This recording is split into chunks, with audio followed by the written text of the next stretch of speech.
Coba definisi takwa saya mau tanya teman-teman. Apa takwa itu? Ya, mematuhi, mengerjakan perintah-perintah Allah dan meninggalkan larangan-larangan Allah. Dua-duanya dapat di dalam ibadah puasa. Bukan hanya kita mengerjakan taat kepada perintah Allah, ya seperti halnya sholat, seperti halnya zakat, haji, sedekah dan lain sebagainya, berbakti kepada kedua orang tua. Tapi juga kita meninggalkan, ya meninggalkan apa? Makanan yang halal, minuman yang halal, ya hubungan suami istri yang halal itu kita tinggalkan. Jadi ibadah itu kan ada dua tuh bentuknya. Ada yang sifatnya mengerjakan, ada yang meninggalkan. Kalau yang meninggalkan seperti apa? Seperti larangan apa? Minum-minuman keras itu kita tinggalkan. Larangan berzina kita tinggalkan. Larangan mencuri, korupsi kita tinggalkan, ya kan? Larangan ghibah, namimah, fitnah kepada orang itu kita tinggalkan. Larangan sihir, percaya kepada dukun, ya, syirik, durhaka pada Allah itu tinggalkan. Tapi puasa ini istimewanya adalah dia merupakan simbolisasi dari keutuhan ketakwaan kita kepada Allah. Dua aspek yang ada dalam takwa, mengerjakan perintah dan menjauhi larangan, itu ada di dalam amaliyah ibadah puasa kita. Subhanallah.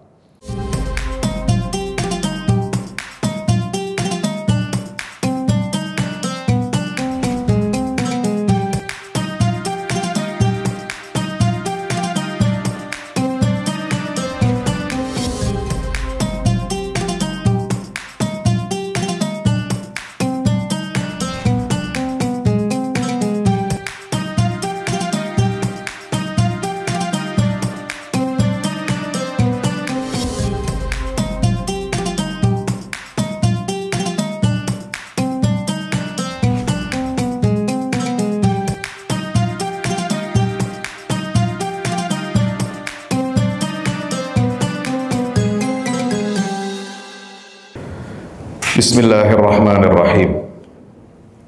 Syahrul Ramadan alladzi unzila fihi al-Qur'an hudan lin-nas wa bayyinatin minal huda wal furqan. Faman syahida minkum asy-syahra falyasum. Ya ayyuhalladzina amanu taqullaha haqqa tuqatih wa la tamutunna illa wa antum muslimun. Assalamualaikum warahmatullahi wabarakatuh. Masih semangat? Jawabnya kurang kencang. Assalamualaikum warahmatullahi wabarakatuh. Saya mau melihat semangatnya dulu. Ini yel-yelnya. Saya akan buat yel ya. Kalau saya bilang Ramadan, jawabannya siap menang. Apa? Siap menang. Kalau saya bilang berani takwa itu, jawabannya hebat ya. Jadi jangan cuma KPK aja bisa berani jujur hebat. Nah, kita berani takwa hebat ya.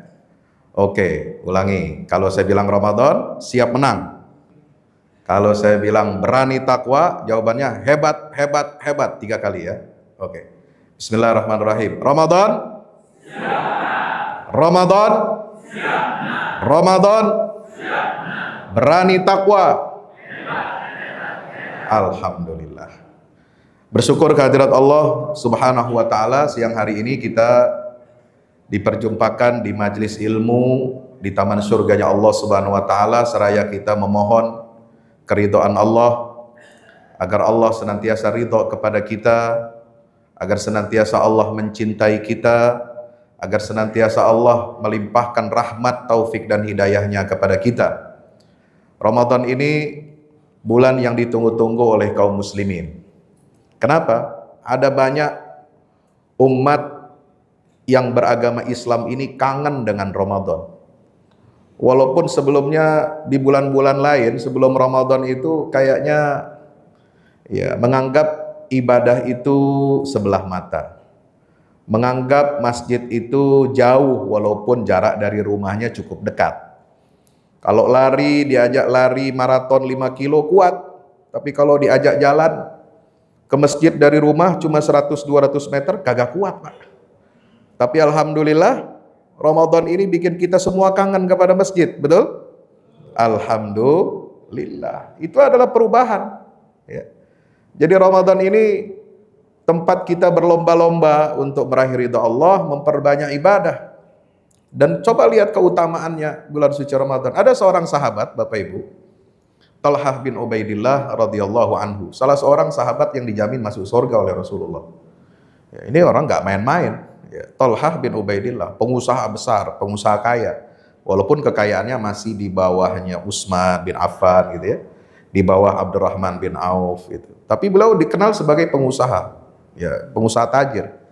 Talhah bin Ubaidillah ini pernah bermimpi, ya. Waktu itu sebelum dia mimpi, beliau menyaksikan ada dua orang yang baru masuk Islam di zaman Rasulullah masih hidup. Ya, dua orang baru masuk Islam. Mereka ini berdua ini teman karib, sahabat akrab gitu. Ya, bareng masuk Islamnya, ya, soulmate gitu ya. Mungkin sama-sama alumni, ya, alumni dari perguruan tinggi apa gitu kan, dari kecil bareng main gitu. Dia masuk Islam berdua ini bareng zaman Rasulullah SAW. Kemudian mereka setelah masuk Islam, mu'allaf itu, ya ini kenceng keislamannya, giat ibadahnya, rajin. Bahkan salah satu di antara mereka itu saking kuatnya imannya, saking kuat keislamannya, itu bertekad untuk apa? Mencari mati syahid. Jadi dulu di zaman Nabi, mati syahid itu sesuatu yang wah, sesuatu yang mewah, satu yang dicari-cari oleh banyak sahabat Nabi SAW. Maka kemudian dia bersungguh-sungguh dan akhirnya ketika ada peperangan di zaman Nabi, di zaman itu, di tahun itu, dia ikut lalu kemudian mati syahid di jalan Allah Subhanahu wa taala. Kira-kira kalau orang mati syahid itu apa balasannya dari Allah? Masuk surga tanpa hisab. Udah nggak pakai ngantri di padang mahsyar. Nggak pakai keringat dingin, ya. Nggak pakai kepanasan gitu. Nggak ada ketakutan dia menghadapi pengadilan Allah Subhanahu wa taala. Dia sudah antri di depan pintu surga. Oke. Satu sahabatnya lagi, ya. Kalau sahabat yang tadi itu meninggal pada tahun itu juga, nggak lama setelah dia masuk Islam.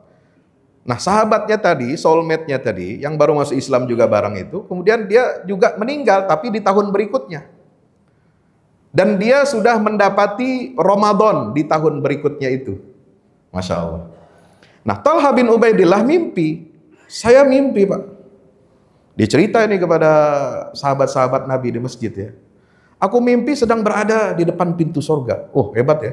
Ada nggak kira-kira teman-teman di sini yang mimpi lagi di depan pintu surga gitu? Ada? Hah? Mimpinya apa, teman-teman? Hah? Gigit kalajengking, ya kan? Digigit ular gitu ya. Jatuh dari tebing gitu. Atau dikejar-kejar mertua, kira-kira. Atau dikejar-kejar apa? Penagih utang, ya. Ini mimpinya itu luar biasa, hebat, unik gitu. Saya berada di depan pintu surga dan ketemu dengan dua orang ini yang baru meninggal itu. Yang satu meninggal tahun kemarin, yang satu meninggal barusan. Ya. Yang tadi dia ceritakan itu. Maka kemudian ketika kami sedang mengantri di depan pintu surga, ini ceritanya udah lewat padang mahsyar lah kira-kira begitu ya. Ada malaikat keluar dari pintu surga itu, kemudian apa? Menarik tangan, menggandeng tangan sahabat yang baru masuk Islam dan baru meninggal. Bukan yang mati syahid duluan yang masuk surga nih. Talhah terkejut kan. Kenapa enggak yang mati syahid duluan nih dibawa masuk ke dalam surga? Ini hadis sahih Pak ya. Bisa dibaca di dalam surat Ibnu Majah. Ya. Kemudian setelah masuk ke dalam, dibawa orang yang baru mati meninggal ini, datang lagi keluar malaikat itu, lalu mengambil, menggandeng tangan orang yang mati syahid itu, sahabatnya yang tadi baru masuk Islam juga. Lalu kemudian setelah itu dibawa masuk ke dalam, keluar lagi. Nah, Talhah penasaran dong, ya nggak? Kira-kira kapan nih jatah gua masuk nih kan, gitu ya. Nanya malaikat, kapan giliran saya ini? Kata malaikatnya, lam ya'ti laka ba'du, belum waktunya kamu, ntar masih ngantri dulu. Subhanallah. Dia terbangun, kemudian setelah sholat berjamaah ya bersama Rasulullah, ini jadi bahan pembicaraan omongan ya, bisa ngobrol-ngobrol gitu kan. Dan sampai ke telinga Rasulullah SAW. Talha nggak cerita langsung pada Rasulullah, dia ngobrol dengan sahabat-sahabat dulu. Maka kemudian Nabi SAW mendatangi Talhah dan kumpulan sahabat itu. Apa kata Nabi SAW? Awa ta'jabun? Kenapa kalian heran? Kenapa kalian bingung? Ya. Iya ya Rasulullah, kata Talhah. Gimana saya nggak bingung? Ya. Gimana nggak saya kaget? Kok ternyata yang diajak masuk surga dalam mimpi saya itu, lebih dahulu itu adalah orang yang baru meninggal ini. Kenapa nggak orang yang mati syahid? Ya. Sahabat yang syahid sebelumnya. Kata Nabi SAW, kamu perhatikan nggak? Yang kamu mimpikan dia masuk surga terlebih dahulu dibawa oleh malaikat itu. Bukankah dia kemudian mendapati Ramadan di tahun berikutnya? Bukankah dia sholat begitu banyak di bulan Ramadan? Bukankah dia berpuasa sungguh-sungguh? Bukankah dia bertakwa kepada Allah sungguh-sungguh di bulan Ramadan? Dan bisa jadi juga dia mendapatkan pahala Lailatul Qadar. Di mana Lailatul Qadar itu pahalanya ibadah di malam kemuliaan turunnya Al-Quran itu lebih baik daripada ibadah selama 1000 bulan, 83 tahun. Bayangkan. Jadi wajar dong kata Nabi SAW, kalau pahala orang ini jauh lebih banyak. Kenapa? Karena keutamaan, kemuliaan bulan Ramadan, di mana kalau kita betul-betul gunakan itu dengan sebaik-baiknya, maka derajat kita itu akan meningkat, saudara. Jadi pelajarannya dari mimpi Talha bin Ubaidillah ini, dan dibenarkan oleh Rasulullah SAW, bahwa jangan kaget, bahwa ternyata amaliyah Ramadan ini bisa mengungguli pahala orang yang mati syahid. Jadi jangan anggap enteng Ramadan ini. Dia begitu hebat. Kenapa? Apa rahasianya Ramadan itu hebat? Itu disebutkan langsung di dalam Al-Quran di ayat 183 surah Al-Baqarah. A'udzubillahi minasyaitonirrajim. Ya ayyuhalladzina amanu kutiba alaikumusiyam kama kutiba alal ladzina min qablikum la'allakum tattaqun. Saya kutip ayat ini, bukan maksud saya jangan sampai nih jamaah bosen nih ya. Dengar ayat tiap hari ustadz ceramah kutiba lagi. Ya. Kapan nyampenya kan begitu. Nah, itu heureuy aja kata orang Sunda ya. Maksud kutiba itu maksudnya kutiba itu diwajibkan ya kan. Ini udah khutbah Jumat, 2 kali Jumat kemarin kutiba. Ya, ini ceramah udah 2 hari kutiba lagi. Ntar besok ada lagi ceramah kutiba lagi. Enggak, maksud saya enggak begitu. Saya enggak ingin jamaah itu bosan dengan ayat ini ya. Tapi tergantung pemaknaannya ya. Kenapa? Kalau disebut di dalam tema tadi Ramadan adalah kunci meraih takwa. Ya, kita lihat bahwasanya rahasia Ramadan itu memang pada ada kata kunci yang terdapat di dalam ayat itu. Yaitu yang pertama ya ayyuhalladzina amanu, dan yang kedua adalah la'allakum tattaqun, wahai orang-orang yang beriman. Ya, kalau dalam tafsir fi zilalil Quran, Said Qutb mengatakan Allah memulai perintah itu dengan panggilan seruan yang sangat dirindukan, dicintai oleh hamba-hambanya yang beriman. Ya, di sini disebutkan, kalau saya kutip di sini, innallaha ya yabda bi hadza taklif bidzalikan nida'il habibil ilal mu'minin al-mudzakkir lahum bihaqiqatihimul asliyah thumma yuqarriru lahum ba'da nida'ihim dzalikan nida' anna as-shauma fariidatun qadimatun 'alal mu'minina billahi fi kulli din wa annal ghayatal ula hiya i'dadu qulubihim littaqwa wasyafafiyati wal hasasiyah wal khasyati minallahi ta'ala. Ya. Maksudnya bagaimana ini kutipannya? Jadi beliau menyatakan apa? Allah memulai dengan seruan wahai orang-orang yang beriman, itu adalah panggilan yang membuat kita ini rindu, senang. Ya, melaksanakan ibadah-ibadah Ramadan itu nggak akan bisa saudara kalau saudara tidak punya keimanan. Ya, nggak gampang beribadah tapi ibadahnya itu meninggalkan. Nah, biasanya kan kalau kita ibadah sholat kan mengerjakan, ya nggak? Kalau kita zakat mengerjakan, ya. Kalau haji mengerjakan, ya. Sedekah apalagi mengerjakan, mengeluarkan harta, ya, di jalan Allah. Tapi puasa itu bukan hanya sekedar ibadah yang sifatnya mengerjakan perintah, tetapi sekaligus ibadah yang berupa apa? Meninggalkan larangan Allah. Ya. Coba definisi takwa saya mau tanya teman-teman. Apa takwa itu? Ya, mematuhi, mengerjakan perintah-perintah Allah dan meninggalkan larangan-larangan Allah. Dua-duanya dapat di dalam ibadah puasa. Ya.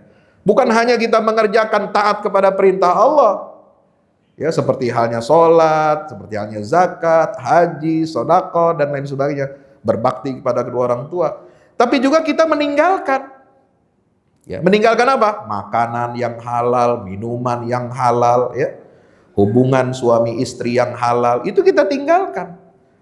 Ya, ibadah itu kan ada dua tuh bentuknya, ada yang sifatnya mengerjakan, ada yang meninggalkan. Kalau yang meninggalkan seperti apa? Seperti larangan apa? Minum-minuman keras itu kita tinggalkan.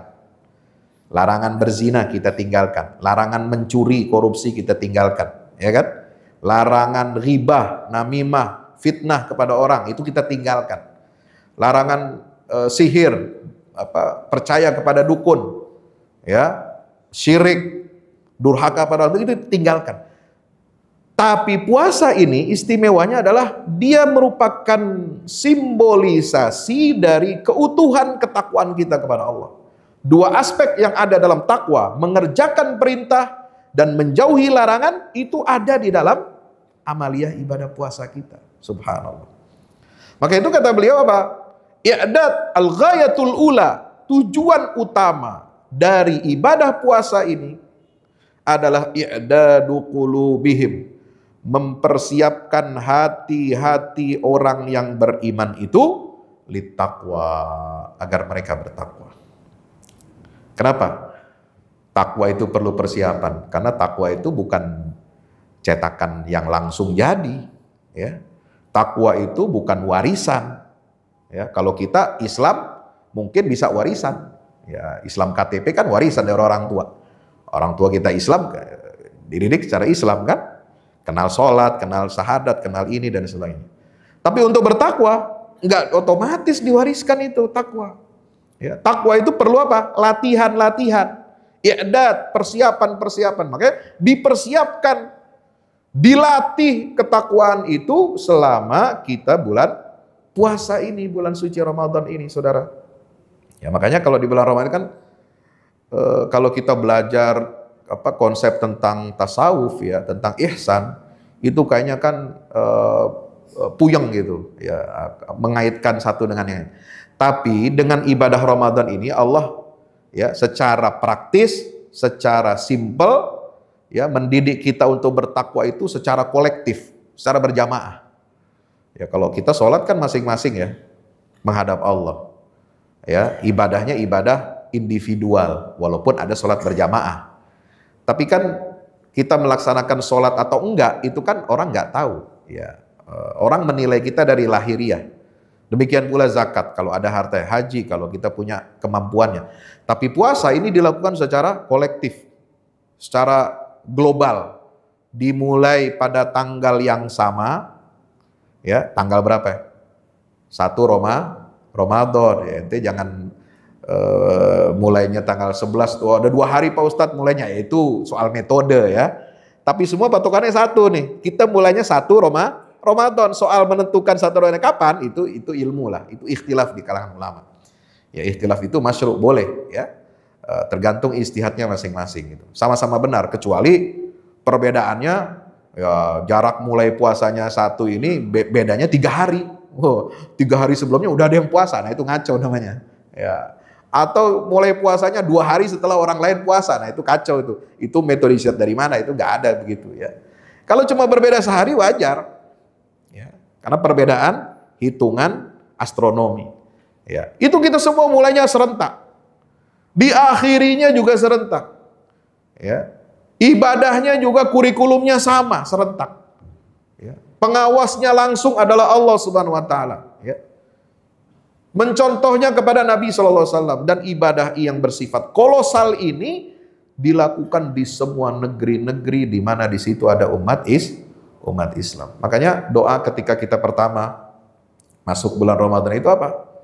Mendengar ada yang melihat hilal, atau mendengar sudah masuk waktu 1 Ramadan, ya kan? Kan nggak semua orang ngelihat hilal, Pak. Ya, Anda ini kan awam soal ilmu begituan, ya. Jadi mendengar saja ada pengumuman, ada sidang isbat, ada mendengar misalnya kalau dia patokannya ru'yatnya global, oh Saudi udah kelihatan hilalnya. Ya ternyata Syekh Sudes, kita buka televisi, kita buka YouTube, live, oh dia sedang tarawih, berarti gimana Pak Ustadz, besok kita puasa? Ya terserah ente, kalau mau puasa, puasa. Itu namanya ru'yat global. Ya, satu permukaan bumi ini, kalau sudah ada satu yang melihat negara atau bahkan satu orang melihat hilal, itu berarti semua berlaku secara umum, secara global. Tapi ada juga mengatakan, banyak mazhab mengatakan ikhtilaful matali, itu perbedaan ya. Kalau negara Indonesia belum satu pun yang melihat hilal, maka tidak memulainya. Itu nggak masalah. Tapi yang jelas, kita berdoa ketika malam saat terbentuk apa? Allahumma ahillahu alaina bil yumni wal iman wassalamati wal islam rabbi wa rabbuka Allah. Ini kan serentak. Artinya apa? Kita ibadah itu mengikuti perjalanan alam semesta. Alam semesta ini semuanya bertasbih kepada Allah. Tusabbihu lahu samawati sab'u wal ardu wa man fihin wa im min syai'in illa yusabbihu bihamdihi walakin la tafqahuna tasbihahum. Semua bertasbih kepada Allah. Termasuk apa? Bulan sabit yang masih berbentuk hilal tipis itu semua bertasbih kepada Allah. Kita memulai ibadah mengikuti peredaran bulan ini, subhanallah. Dan itulah ya, Allah melatih kita untuk takwa, ya, mengerjakan sekaligus meninggalkan, mengerjakan perintah Allah, meninggalkan apa yang dihalalkan oleh Allah. Itu kan kita semua jadi apa nih?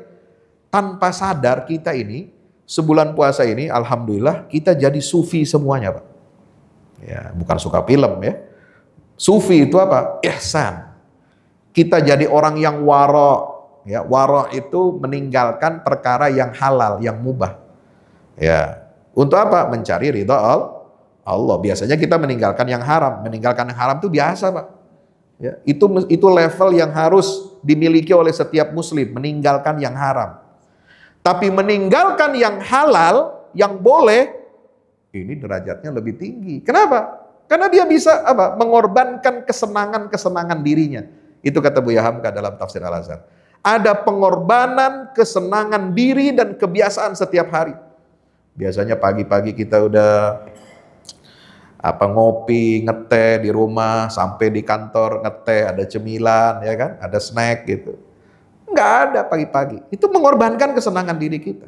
Biasanya makan siang kita sudah disiapkan di meja masing-masing, di bagian masing-masing, atau kita pergi ke tempat warung makan gitu ya. Nah, kita mengikuti selera jam perut kita ini sudah diatur. Jadi kita ini diatur oleh jam perut gitu. Kita ini selama di bulan selain Ramadan itu diatur hidup kita, ritme kita tunduk kepada syahwat. Wah, jam 7 waktunya makan pagi, mau nggak mau, saudara tanpa sadar ikut tuh. Ya, itu syahwat namanya. Jam 12, jam 12.30 habis sholat zuhur berjamaah di masjid apa nih? Masjid At-Taqwa, Taspen ya. Itu jamnya makan siang, mau nggak mau, lapar nggak lapar kita turun ke rumah makan. Kan begitu. Nah, di bulan puasa enggak. Kita yang ngatur itu perut. Ya. Sesuai dengan perintah Allah. Nggak boleh setelah terbit fajar nggak boleh makan. Nggak boleh minum yang halal, nggak boleh hubungan suami istri. Nah, itulah latihan ketakwaan. Level ketakwaan itu bukan hanya sekedar kita meninggalkan yang haram, tapi dilatih oleh Allah bagaimana kita meninggalkan perkara-perkara yang halal. Supaya apa? Perkara halal aja bisa ditinggalkan, ya kan? Apalagi yang diharamkan oleh Allah Subhanahu wa taala. Yang kedua adalah i'dadu qulubihim apa? Li asyafafiyah, supaya hati kita ini transparan, hati kita jernih, bersih.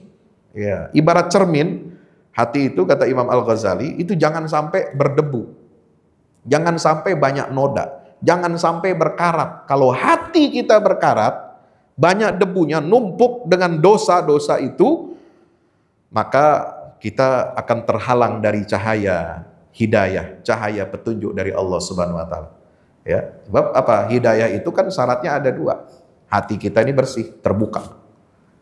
Lalu ada cahaya. Kalau ada cahaya, hati kita yang ketutup, ya, banyak noda, banyak debunya, nggak masuk tuh cahaya hidayah. Ya, itu.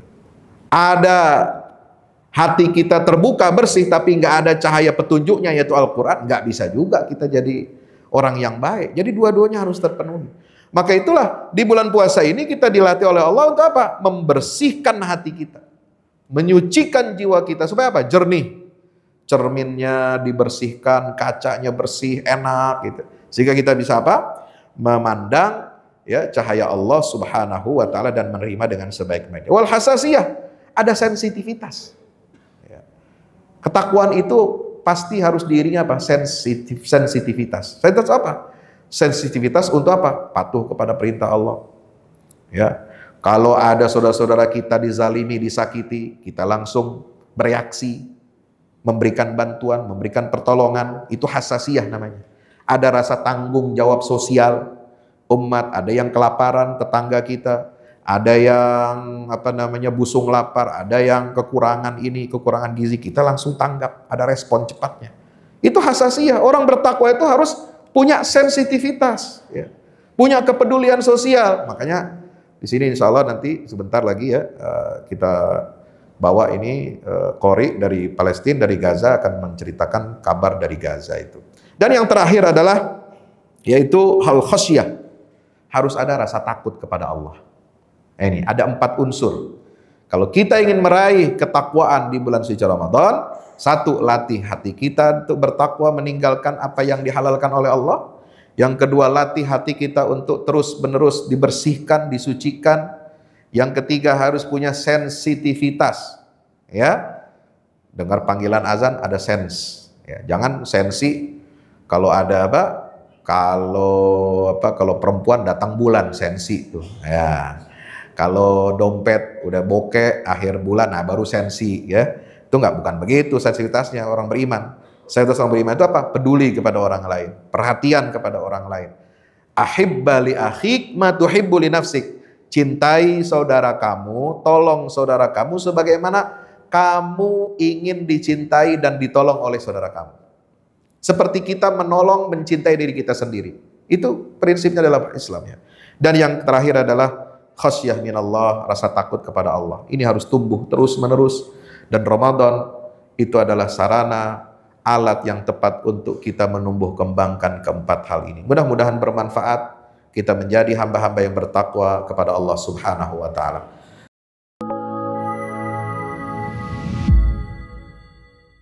Yang terbaru dari Ustadz Fahmi Salim, buku Runtuhkan Zionis Rebut Baitul Maqdis, buku yang siap membuka cakrawala pikiran dan batin sahabat, sudah bisa dipesan sekarang juga.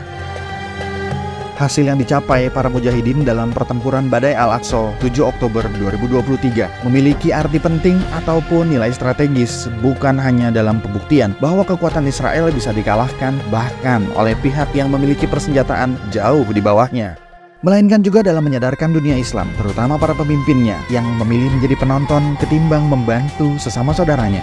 Buku ini adalah salah satu bentuk dukungan dan ikhtiar dengan niat berjuang bersama-sama dengan mujahid Palestina. Tak sekedar memberikan informasi, membeberkan fakta atau data kepada khalayak di Indonesia. Buku ini juga hadir untuk meluruskan tudingan bahkan fitnah terhadap para pejuang di sana. Betapapun kita berada jauh dari Al-Quds, melalui buku ini kita akan dapatkan bagaimana kita bisa memperoleh pahala yang sebanding dengan para pejuang di garda terdepan di negeri perlawanan Palestina. Dapatkan buku Runtuhkan Zionis Rebut Baitul Maqdis segera.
Assalamualaikum warahmatullahi wabarakatuh. Di zaman dan era global yang semakin menuntut kita untuk terus bergerak, ada kebutuhan yang senantiasa harus kita penuhi dalam kehidupan kita. Zaman di mana segala kebutuhan terasa sangat mendesak. Salah satunya adalah kebutuhan sarana dakwah Al-Quran sebagai pusat peradaban. Al-Fahmu Institute hadir demi menjawab kebutuhan akan sarana dakwah Al-Quran di era masa kini.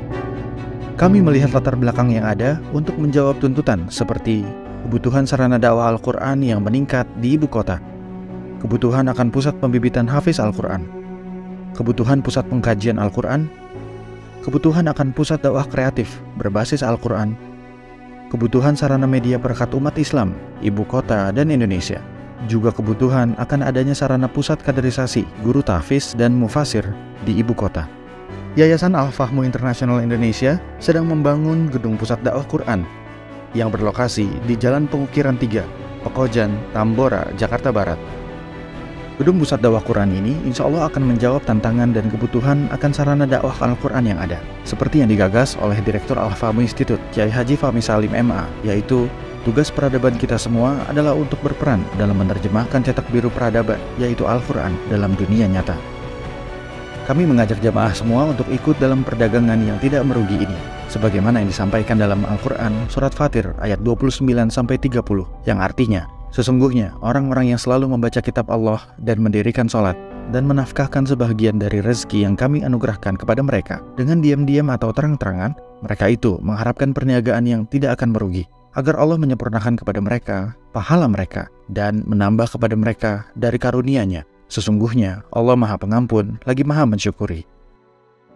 Gedung Pusat Dakwah Quran Al-Fahmu Institute terdiri dari 4 lantai, di mana di lantai 1 terdapat Masjid Quran Mulia, dan di setiap lantainya insya Allah diperuntukkan demi berlangsungnya tugas mulia dalam perjuangan dakwah Al-Quran.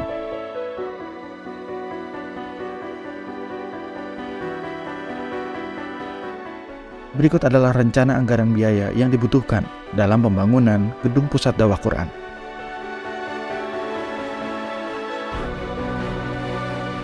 Dalam kesempatan yang mulia ini, kami mengajak jamaah semua untuk ikut dalam gerakan sedekah Lailatul Qadar di setiap malam ganjil di bulan Ramadan.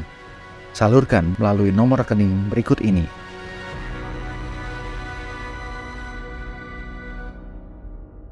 Al-Fahmu Institute, bahagiakan Indonesia dengan dakwah Quran.